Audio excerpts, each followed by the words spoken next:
రుణానుబంధం. రుణానుబంధమేరా జీవితం. ఆ రుణం తీరిపోతే ఎటుపోతామో అందరం. ఏదో రుణం ఉంటేనే కదా పుడతాము. ఆ రుణం తీర్చుకోవడానికే కదా పుడతారు అందరూ. మనిషికి మనిషికి రుణం. మనిషికి గాలితో రుణం, అదే నీటితో రుణం. తల్లిదండ్రులకు రుణానుబంధం, భార్యాభర్తల మధ్య రుణానుబంధం, అన్నా తమ్ముల మధ్య రుణానుబంధం, అక్కా చెల్లెళ్ళ మధ్య రుణానుబంధం.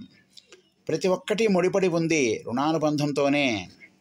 అది తీరిపోతే ఎగిరిపోతాము సుదూర తీరాలకి అందరం. రుణపడకు ఎవరికి, ఆ రుణమే పుట్టిస్తుంది అందరినీ మరల. రుణమంటే మనం ఒకరికి చేసిన సాయం తిరిగి చేయడానికే, తీర్చుకోవడానికే ఈ జన్మ. బయటపడాలి ఈ చట్రం నుంచి, ముక్తిని పొందాలి ప్రతి ఒక్కరూ మరల జన్మించకుండా. ఎంత చక్కగా చెప్పారో చూసారా. రుణము అంటే ఎవరి దగ్గరైనా మనం తీసుకున్న ధనము కానీ సాయం కానీ దాన్ని తిరిగి తీర్చేసుకోవాలి అంటారు. ఆ రుణం ఉంచుకుంటే మరలా ఆ రుణం తీర్చుకోవడానికి ఎన్నో జన్మలు ఎత్తివలసి వస్తుంది. కాబట్టి ఎవరికి రుణపడకుండా ఉండడమే నిజమైన జీవితానికి, మానవ జన్మకి సార్థకత.